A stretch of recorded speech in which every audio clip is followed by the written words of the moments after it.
They call it freedom. They call it democracy. But here's what they don't tell you in history class. In Congo, 1961, Prime Minister Patrice Lumumba wanted to nationalize uranium. According to declassified CIA documents, President Eisenhower ordered his assassination. Lumumba was executed, his body dissolved in acid. The CIA installed Joseph Mobutu, who ruled as a dictator for 34 years. In Chile, 1973, President Salvador Allende nationalized copper mines. Historical records from the U.S. State Department show the CIA spent $8 million destabilizing his government. General Pinochet overthrew him in a coup. Allende died defending the presidential palace. Over 40,000 Chileans were tortured under Pinochet's dictatorship, backed by the United States.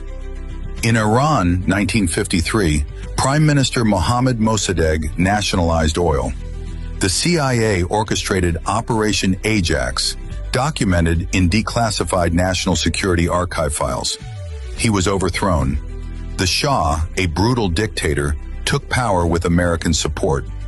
In Guatemala, 1954, President Jacobo Arbenz imposed land reforms that affected United Fruit Company profits. CIA documents show Operation PB Success removed him from power. A military dictatorship followed.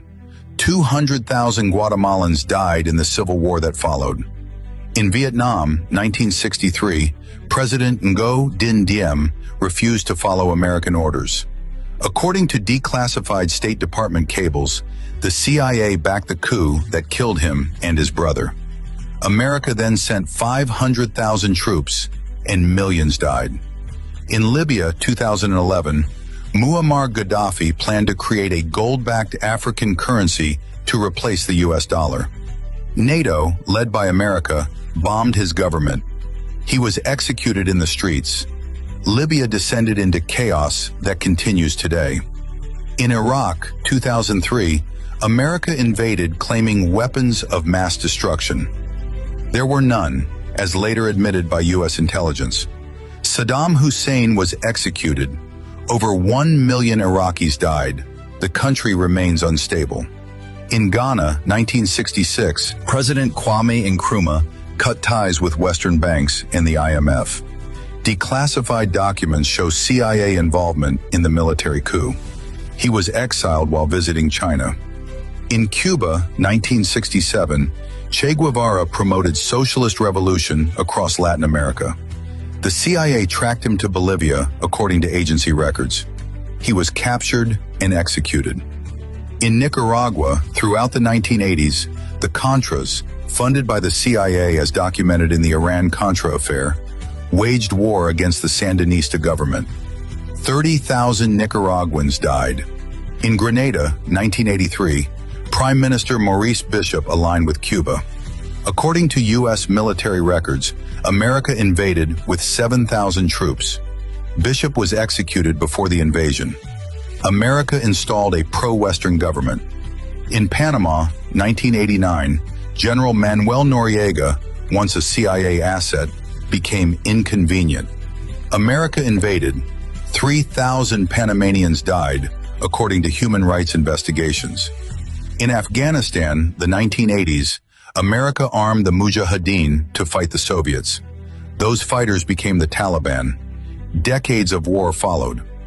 In Venezuela, 2019, America recognized Juan Guaido as president, not Nicolas Maduro, the elected leader. Economic sanctions crippled the country. The CIA's involvement in coup attempts has been widely documented. In Indonesia, 1965, the CIA provided names of communists to the military. 500,000 to 1 million people were massacred, as confirmed by declassified U.S. embassy documents. 15 countries, millions of lives destroyed, democratically elected leaders overthrown, brutal dictators installed, all in the name of freedom and protecting American interests. So here's my question.